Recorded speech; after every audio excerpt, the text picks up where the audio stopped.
한 주간도 주님 안에서 평안하셨습니까? 우리 지금 앞서 기도해 주신 것처럼 저희의 믿음의 성도님들, 우리 가족분들 가운데 슬픔 가운데 계신 여러분들이 계십니다. 우리 한 분 한 분을 생각할 때 우리 마음으로 계속해서 응원해 주시고 기도해 주시면 감사하겠습니다. 저희가 코로나 팬데믹으로 계속 나오지 못하면서 온라인으로 예배를 드릴 때 종종 설교자가 성도님들께 이런 말씀을 드렸던 것을 기억하실 것입니다. 코로나가 시작되고 이제 성도님들께서 아무도 안 계시니까 아무도 안 계신데 카메라만 보고 설교하기가 참 어색하다, 이런 말씀 종종 들으셨죠. 그게 정말 되게 어색한 일이었습니다. 특별히 목회자, 설교하는 이 설교자, 목회자에게는 또 한 가지 어색했던 것이 녹화를 하고 다시 집에서 예배를 드릴 때 제가 설교를 하는 것이죠. 참 그거 어렵더라고요. 특별히 아멘이십니까? 이렇게 묻거나 또 저희 아이들이 같이 예배를 드리는데 이렇게 목회자가 먼저 이렇게 인사하면 제가 그동안에 아이들로 하여금 항상 같이 인사하도록 교육을 했는데 제가 이렇게 인사를 하니까 아이들이 저를 보는 거예요. 어떡하나 이렇게 보는 겁니다. 그래서 아주 모범이 되려고 더 열심히 이렇게 인사하고 더 힘써서 아멘하고, 이게 지금 제 앞에 있는 것이 아니라 하나님의 말씀 앞에 있는 것이기 때문에 그것으로 인해서 제가 흔들리지 말아야 되겠다, 이제 이런 생각을 했습니다. 그런데 이제 지난 4월 달부터 다시 대면 예배가 시작이 된 다음에는 약간 또 하나의 고민이 생겼습니다. 색다른 고민인데요, 전에는 카메라만 보고 했든지 아니면 좌로부터 우로까지 이렇게 아이 컨택 하면서 이렇게 설교를 드리던지 했는데 요즘에는 이 망설여지는 것입니다. 이렇게 한 분 한 분 이렇게 눈을 보면서 그러시죠 성도님, 이렇게 다 이렇게 말씀을 드리고 싶은데 그리고 나서 유튜브에 들어가서 보면 앞을 안 보고 자꾸 딴 데만 보고 설교를 하는 거예요. 그래서 좀 더 카메라를 더 보고 또 해야지. 또 이 자리에 계신 분들도, 여기 가까이에 계신 분들은 저를 직접 보시지만 어떤 성도님은 가까이에 계신데도 불구하고 화면을 바라보시는 거예요. 그래서 저는 눈을 마주치고 싶은데 자꾸 딴 데를 보시니까 다른 생각하시는 건지 저랑 눈 마주치기가 싫으신 건지 이거 뭐 여러 고민들이 생기는 것입니다. 그래서 고민이 되는 것입니다. 설교를 준비하면서 카메라를 봐야 될 것인가 아니면 성도님들 눈을 봐야 될 것인가. 성도님들께서도 고민되실 것 같아요. 저를 바라봐 주실 것인가 스크린을 바라볼 것인가, 또 헷갈리실 것 같아요. 스크린을 보신다면 제가 화면을 보고 말씀을 드려야 나에게 얘기하는 것처럼 이렇게 들리실 거거든요. 하지만 답을 찾았습니다. 저나 성도님이나 카메라를 보든지 스크린을 보든지 저를 직접 보시든지 우리는 하나님의 음성 속에 예수 그리스도를 바라봐야 한다는 것입니다. 자꾸 신앙생활하면서 예수님을 바라보는 신앙을 해야 되는데 중간중간 여러 나타나는 현상들 때문에 우린 종종 내가 어디에 집중해야 되는지를 놓칠 때가 있는 것 같습니다.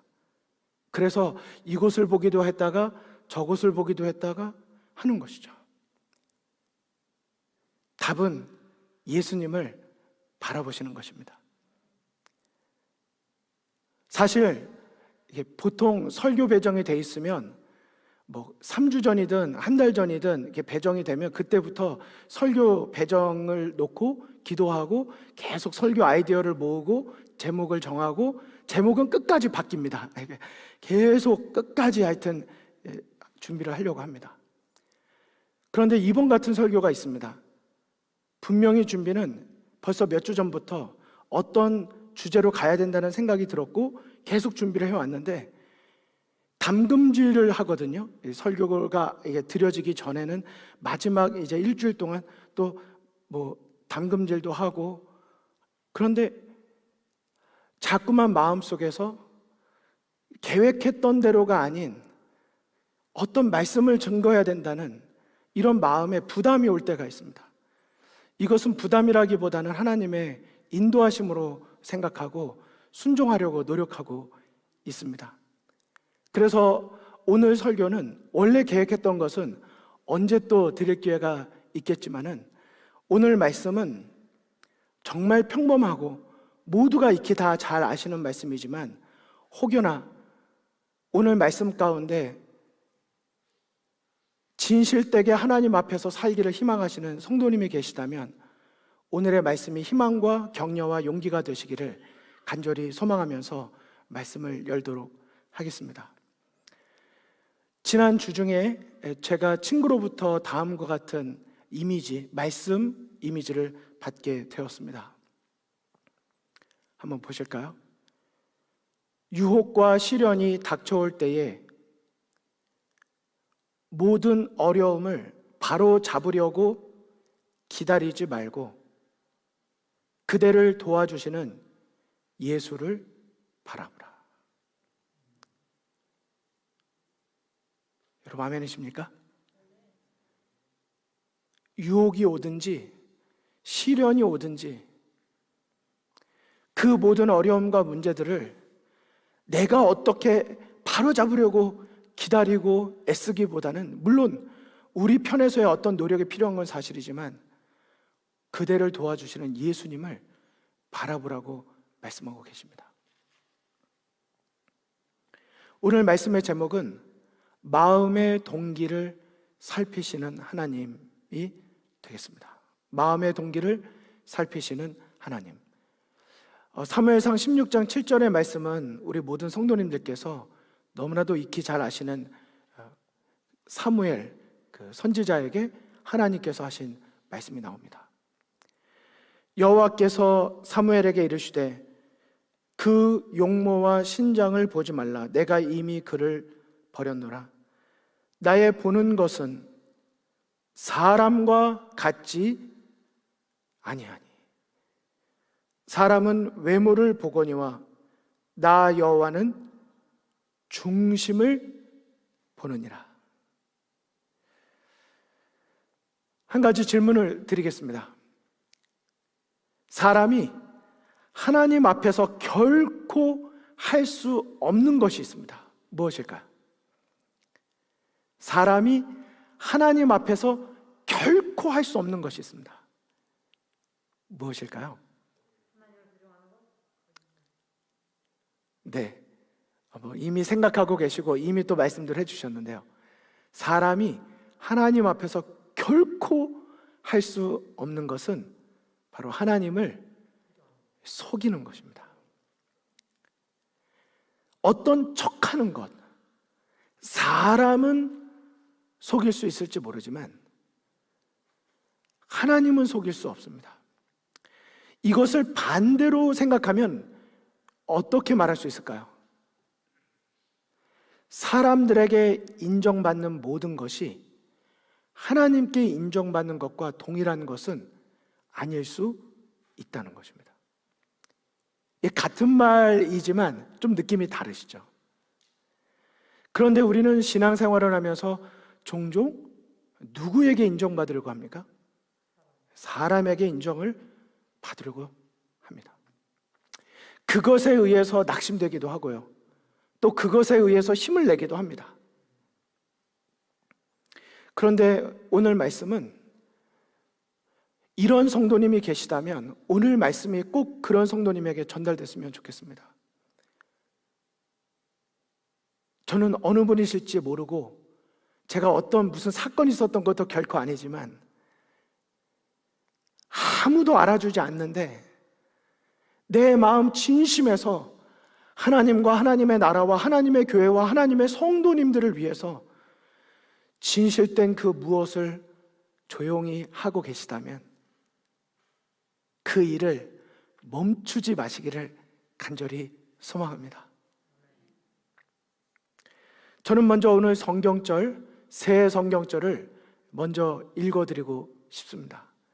갈라디아서 6장 7절과 8절입니다. 스스로 속이지 말라.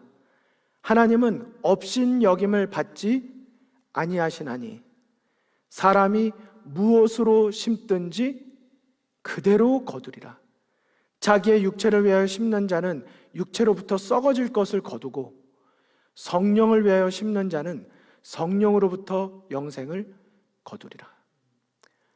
이 말씀만 가지고도 우리가 많은 또 묵상을 할 수 있겠지만 한 가지 분명한 것은 하나님은 만홀히 여김을 받지 아니하신다.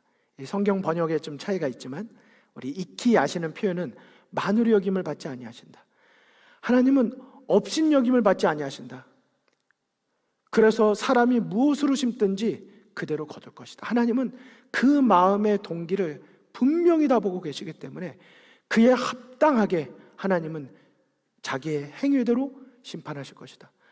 그 사람의 한 그 마음의 목적이 무엇이냐, 그의 행위보다 그것을 더 분명하게 보신다고 말씀하셨습니다. 욥기서 13장 9절에는 현대인의 성경에 다음과 같은 말씀이 나옵니다. 하나님이 너희를 세밀하게 살피신다면 너희에게서 그 다음 뭐라고 되어 있습니까? 선한 것을 찾을 수 있겠느냐? 없다는 것이죠. 너희는 사람을 속이듯이 하나님을 속일 수 있다고 생각하느냐? 그럴 수 없다는 것입니다. 저는 오늘 성도님들께 질문을 드리고 싶습니다.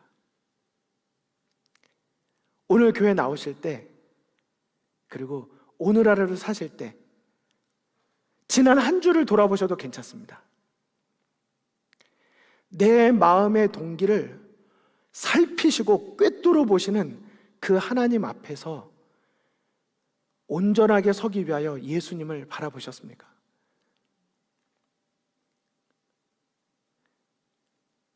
아니면 나도 모르는 사이에 특별히 뭐 나쁜 생각을 한 것 같진 않지만은 내 동기를 보시는 하나님을 인식하거나 의식하지 못한 채 그래도 이 정도면 괜찮다는 생각으로 생활해 오셨습니까? 한 절의 말씀을 더 읽어드리고 싶습니다. 호세아 10장 12절의 말씀입니다. 너희가 자기를 위하여 공의를 심고 인애를 거두라. 그 다음은 다 같이 읽어주실까요? 시작. 너희 묵은 땅을 기경하라. 지금이 곧 여호와를 찾을 때니 마침내 여호와께서 오사 고기를 비처럼 너희에게 내리시리라 말씀하셨습니다. 물론 호세아 선지자의 그 입장 익히 잘 아실 것입니다. 얼마나 간절한 외침이었는지 아시죠? 돌아오라고, 내게로 돌아오라고 집 나간 아내, 마음이 떠나간 아내에게 호소했던 그런 심정으로 외치는 호세아 선지자를 통하여 하나님은 오늘 우리에게 말씀하십니다. 너희의 무슨 땅을 기경하라고요? 묵은 땅을 기경하라. 묵은 땅이 무엇입니까? 묵은 땅이 뭐죠? 묵은지는 잘 아시죠? 묵은 땅은 무엇입니까? 한동안 손이 닿지 아니한 채 버려진 땅입니다. 저희가 오늘의 이 주제에 대해서 저희는 더 세밀하고 하나님 앞에 온전히 서야 된다는 생각이 마음에 드는 것입니다. 많은 것을 외치고 많은 것을 듣고 여러 가지를 결심하지만 우리가 진정으로 내 마음의 동기를 살피시는 하나님 앞에 정말 바르게 서 있는가? 그 영적인 영역이 너무나도 무뎌져서 이렇게 그냥 괜찮아, 모르실 거야. 또 사람들에게로부터 듣는 그 인정의 몇 마디 때문에 마치 하나님 앞에서도 온전한 것처럼 내 속에 마치 선한 것이 있는 것처럼 내가 그렇게 하나님 앞에 서지 않았을지. 저는 오늘의 이 말씀을 묵상하면서 성경의 한 인물, 사실은 두 무리를, 한 인물과 한 무리죠, 이게 두 무리를 생각하게 되었습니다. 바로 이 장면입니다. 여러분, 이 장면은 잘 아시는 누구에 대한 이야기죠? 가난한 과부, 두 렙돈을 드린 과부. 여러분, 두 렙돈이 오늘날로 얼마 정도 한다고 하죠? 하루 일당의 품삯의 64분의 1입니다. 하루 일당의 64분의 1. 그런데 그것이 이 여인에게는 생활비 전부를 드렸다고 말했습니다. 그런데 이 여인의 이 헌금을 드린 이 장면이, 여러분 한번 생각해 보시겠습니까? 이 여인이 이 헌금을 드릴 때 예수님께서는 어떻게 하고 계셨나요? 우연찮게 지나가다가 그 장면을 목격하셨습니까? 아니면 헌금이 드려지고 있는 곳을 유심히 보고 계셨습니까? 성경에 보면 예수님께서 그곳에 앉으셔서 헌금 드리는 장면을 유심히 살피고 계시는 장면이 나옵니다. 이 장면을 볼 때 헌금 드리는 행위를 보셨다고 생각하십니까? 아니면 헌금 드리는 행위를 하고 있는 사람들의 마음의 동기를 살피고 계셨다고 생각하십니까? 저희들이 실제로 생각하실 때 신앙생활 가운데 하나님께서 우리의 생활을 유심히 살피고 계시다는 사실을 기억해야 하는 것입니다. 여러분, 여기 마가복음 12장 41절부터 있는 말씀을 한번 보시겠습니다. 예수께서 헌금함을 대하여 앉으사 무리가 어떻게, 그 다음 뭐라고 되어 있습니까? 헌금함에 돈 넣는가를 보실세 그랬습니다. 자, 어떻게 헌금함에 돈 넣는가를 보셨다는 말이 그 자세를 말할까요? 태도를 말할까요? 어느 사람은 두 손으로 드리고 어느 사람은 한 손으로 드리고 어느 사람은 한 발을 드리고 이런 걸까요? 어떻게 드렸는가를 보신다는 이 말은 마음의 동기를 살피고 계셨다는 의미입니다. 그런데 이런 이 설교 본문은 종종 어떤 교회에 뭐 헌금을 하는 날, 이럴 때 이제 이렇게 사용되어질 때가 있죠. 물론 정말 적절한 말씀이고 교훈이 있습니다. 하지만 저는 아무 그런 것과 관계없이 우리의 일상생활의 영성에 있어서 이것이 매우 중요하다고 생각이 드는 것입니다. 우리의 생활의 작은 것부터 큰 것까지 하나하나에, 우리의 선택과 우리의 신앙생활의 하나하나에 얼마나 우리의 마음의 동기를 하나님 앞에 온전히 드려야 하는가. 그래서 그 다음에 있는 말씀 보실까요?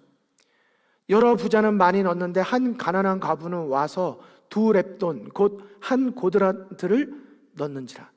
예수께서 제자들을 불러다가 이르시되 내가 진실로 너희에게 이르노니 이 가난한 과부는 헌금함에 넣는 모든 사람보다 많이 넣었도다. 그들은 다 그 풍족한 중에 넣었거니와 이 과부는 그 가난한 중에서 자기의 모든 소유 곧 생활비 전부를 넣었느니라 하시니라 말씀하셨습니다. 여러분, 요 장면은요 사실 너무나도 우리가 많이 들어서 아는 말씀이지만 이렇게 4절밖에 되지 않는 짧은 절입니다. 누가복음에도 기록이 되어 있는데 누가복음에도 몇 절 되지 않습니다. 그런데 이 몇 절 안 되는 이 내용 속에 여러분과 저의 삶에 완전히 핵심, 가장 하나님께서 중요하게 보시는 부분을 다루고 있다는 것을 우리는 기억할 필요가 있는 것입니다. 여러분, 이 예수님께서 이 두 렙돈을 넣은 가난한 과부를 말씀하시면서 그 옆에 있던 사람들과 비교해서 말씀을 하셨습니다. 그 옆에 있던 많은 부자들을 말이죠. 그런데 이 부분에 대해서 그 앞서서 이런 말씀이 나옵니다. 마가복음 12장 39절과 40절입니다. 회당의 높은 자리와 잔치의 윗자리를 원하는 서기관들을 삼가라. 자, 여기 보시면 회당의 높은 자리와 잔치의 윗자리를 그다음 뭐라 되어 있습니까? 거기에 앉아있는 자들을 삼가라고 하지 않고요, 윗자리를 원하는 자들을 삼가라 그랬습니다. 맞습니까? 지금 하나님이 뭘 말씀하고 계시죠? 눈에 보이는 어떤 포지션을 말씀하고 계신 것이 아니라 그 마음속을 완전히 꿰뚫어 보시고 말씀하고 계신 것입니다. 마음의 동기가 불순한 자들을 삼가라고 말하고 있는 것입니다. 자, 그 다음에요, 그들은 과부의 가산을 삼키며 외식으로 길게 기도하는 자니 그 받는 판결이 더욱 중하리라 하셨습니다. 이 부분에 대해서 영감의 글은 이렇게 설명을 하는데요, 놀랍게도 엘렌 화이트를 통해서 설명하시는 이 말씀이 두 렙돈을 넣은 가난한 과부와 이 부유한 자들, 많은 것으로 드린 자들, 그러나 그들이 넉넉한 중에 일부를 드렸다고 표현하신 그 마음속에 잘못된 계산을 갖고 있던 자들에 대한 표현이 완전히 두 개로 나뉘어 줍니다. 자, 이제 보시겠는데요, 그 두 표현이 어떤 표현일까요? 오늘 설교의 호소는 그 두 가지 표현으로 여러분에게 드리고 싶은 것입니다. 보시겠습니다. 시대의 소망 614쪽입니다. 그들의 생애가 이기심과 탐욕으로 더럽혀졌을지라도 그들은 이 모든 것을 순결한 것처럼 보이는 예복으로 가려서 한동안은 저희 동료들을 속인다. 그러나 그들이 하나님은 속일 수 없다. 하나님께서는 마음의 모든 목적을 아시고 모든 사람을 저희 행위에 따라 심판하실 것이다. 자, 그 다음에 같이 한번 읽으실까요? 시작. 예수께서는 슬픔으로 그들을 바라보셨으며 그들의 후한 예물에 대하여 아무 말씀도 하지 않으셨다. 예물을 많이 드렸음에도 불구하고 예수님은 그들이 드린 예물에 대하여 아무 말씀 하지 않으셨습니다. 그리고 그분의 얼굴빛이 어땠다고요? 슬픈 빛을 띠시면서 슬픈 눈빛으로 그들을 바라보셨다 하셨습니다.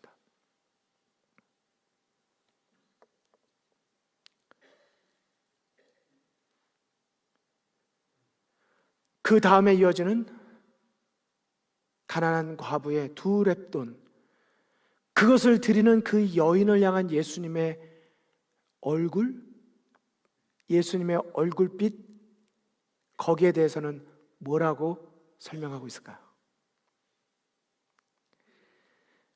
얼마 후에 한 불쌍한 과부가 남들이 보는 것을 두려워하여 머뭇거리면서 가까이 나오는 것을 보고 그리스도의 얼굴은 빛났다. 자기의 기회를 엿보고 있다가 그 여자는 급히 두 렙돈을 놓고 빨리 돌아갔다. 그러나 이 일을 행하는 중에 그 여자는 자기를 주목하여 열심히 바라보시던 예수님의 시선과 마주쳤다. 여러분 아멘이십니까? 저는요 이 부분을 읽고 또 읽고 이 부분이 얼마나 감격스러운지 모르겠습니다. 여기 계속 반복됐던 그런 표현들 기억나시죠?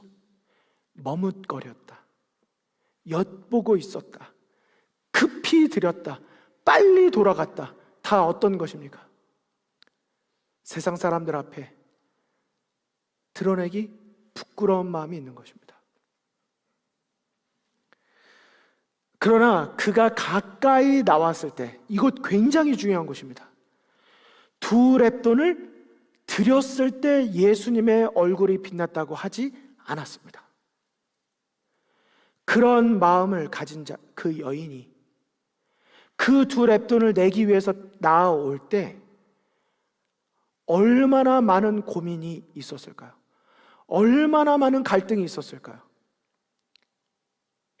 하나님은 그 마음을 다 살피시고 그 여인이 부끄러운 중에 엿보고 머뭇거리다가 급히 넣고 빨리 돌아가서 갔지만은 예수님은 그를 향하여 주목하여 열심히 바라보았다고, 보셨다고 말하고 있는 것입니다.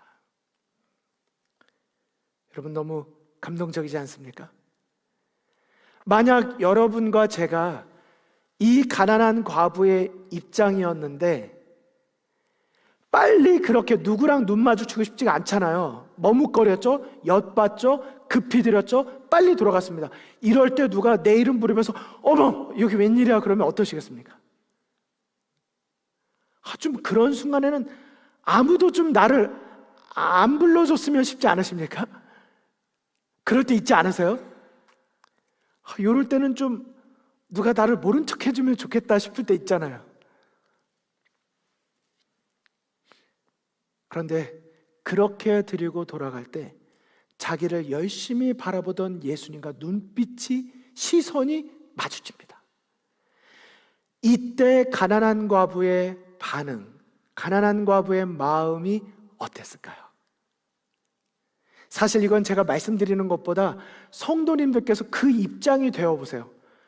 그리고 지금 내가 그런 마음으로 그렇게 드리고 돌아서서 빨리 가는데 예수님과 눈이 마주쳤다면 어떠실 것 같으십니까? 어떠실 것 같으세요? 영감의 글은 그 여인에 대하여 이렇게 말합니다. 자기의 행동이 이해와 평가를 받고 있다고 느꼈을 때에 그 여자의 눈에는 기쁨의 눈물이 가득 찼다. 여러분 아멘이십니까? 그 기쁨의 눈물이 가득 흘렀다 보다요, 기쁨의 눈물이 가득 찼다가 저는 더 마음이 울컥해지는 것 같아요. 눈에 눈물이 가득 차는 것입니다. 왜요? 아무도 내 속사정을 모르고 아무도 내 마음을 알아주지 않는다고 생각할 때 내 마음의 동기를 살피시는 그분께서 나를 이해해 주시고 계시고 세상이 평가하는 기준으로 나를 평가하지 아니하시고 예수님의 그 눈빛 속에 내가 드린 그 행위가 하나님 앞에 어떻게 평가받고 있는지를 느꼈을 때 그때 가득 찬 기쁨의 눈물은 어떤 느낌일까요? 저는 오늘 성도님들께 이 장면을 많이 묵상하시기를 호소를 드리면서 이렇게 질문을 드리고 싶습니다. 우리 성도님들께서 그동안 두 렙돈을 넣은 가난한 과부에 대한 설교를 수없이 들으셨을 텐데요, 그동안 어떤 결심을 하셨고 그 결심을 경험해 보셨는지요? 저는 오늘 여러분에게 그리고 제 자신에게 도전을 드리고 싶습니다.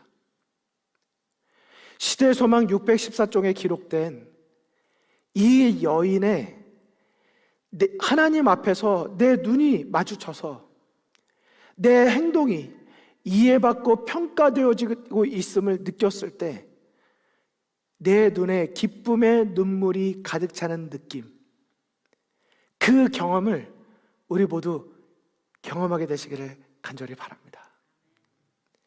저는 그런 성도가 우리 모두가 되신다면 우리 교회는 참 복된 교회가 될 것이라고 확신합니다. 우리 성도님들이 그런 신앙생활을 살기 위하여 날마다 내 숨은 동기를 하나님 앞에 온전히 드리기 위하여 나는 죽고 내 안에 예수님이 사시는 그 갈망을 가지고 우리가 기도하는 삶을 하루하루 살아간다면 분명히 하나님께서 우리 교회를 바라보시는 그 시선이 슬픈 빛이 변하여 기쁨의 환한 얼굴빛이 되시리라고 확신합니다. 여러분, 우리 신앙이 그런 생활이 되기를 원하지 않으십니까? 좀 감격이 있고 내 마음속에 하나님께서 알아주시니 이제는 나에게 더 이상 원하는 것이 없다, 감사의 기도를 드릴 수 있는 우리 모두가 돼야 되지 않을까요? 여기 어린이들이 보는 한 그림 장면이 있습니다. 보통 이제 성인이 되고 어른이 되면 이런 그림을 잘 안 보게 되지만요, 그러나 때때로는 어린아이와 같은 마음으로 이런 그림을 가만히 보시면 이 그림 묵상, 이 속에도 굉장히 참 감사한 묵상이 있습니다. 여러분, 지금 앞에 보시는 이 그림을 보시면 어떤 생각이 드시는지요? 어떤 묵상이 되십니까? 한 교회가 있고 교회 안에 성도님들이 있습니다. 근데 그들을 바치고 있는 땅은 보기에도 굉장히 위태로워 보이는 그런 땅입니다. 하지만 그런 중에도, 위험한 중에도 그들이 지금 다 뭐 하고 있습니까? 그 앞에 보시면 기도 드리고 있습니다. 그리고 그 위태로운 곳을 하나님으로 보이는 한 분이 예수님의 모습이겠죠? 마치 노아의 방주가 풍랑 속에 있었지만 하나님의 돌보심 안에 있었기 때문에 안전할 수 있었던 것처럼 그들이 불안해하거나 환경을 보고 두려워하기보다는 여전히 나를 돌보고 계시는 하나님, 나를 지키시고 계신 하나님을 더 바라보기에 여러 위험 속에서도 기뻐할 수 있고 하나님 앞에 드릴 수 있는 그런 모습을 우리에게 보여주고 있는 것입니다. 사랑하는 성도 여러분, 저는 오늘 여러분에게 2렙돈을 드린 가난한 과부의 생애를 통하여 오늘날 우리의 생활 속에 다시 한번 묵은 땅을 기경하기를, 특별히 어떤 묵은 땅이라고요? 우리의 마음에 동기를 살피시고 계신 하나님, 그 하나님 앞에 우리 자신을 다시금 온전히 드리는 그런 우리 성도님 모두가 되기를 간절히 소망하는 것입니다. 처음 말씀을 시작드렸을 때 유혹과 시련이 올 때 그 어두움을 내가 물리치려 하기보다는 나에게 도움을 주시는 예수님을 바라보자고 말씀을 드렸습니다. 여러분, 오늘 저는 우리 성도님들께서 예수님을 바라보셨으면 좋겠습니다. 예수님을 바라보실 때 어떤 예수님을요? 내 마음의 동기를 살피시니까 이렇게 무서운 눈으로 쳐다보는 그런 예수님을 상상하지 마시고요, 진실되게 누가 알아주든지 그렇지 않든지 내 삶의 사소한 것부터 작은 영역에서조차도 순결한 마음으로 정말 하나님께 드리는 진실됨으로 내가 임했을 때 나의 하나님은 그런 나를 바라보시면서 흐뭇한 미소를 띠고 계시고 그런 내 마음을 다 아시는 듯 바라보며 칭찬해 주시는 예수님의 얼굴을 바라보게 되시기를 간절히 바랍니다. 여러분들의 생애를 바라보시는 예수님의 얼굴빛이 슬픔의 어두운 빛이 되지 아니하시고 세상을 바라보다가도 나의 생애를 바라보면 슬프셨던 예수님의 얼굴이 밝은 미소가 되실 수 있기를 오늘도 소망하고 오늘도 하나님 앞에 내 마음을 드리는 그런 복된 안식일, 하나님을 감동시켜 드리는 그런 멋진 그리스도인이 되시기를 간절히 소망하면서 말씀을 마치겠습니다.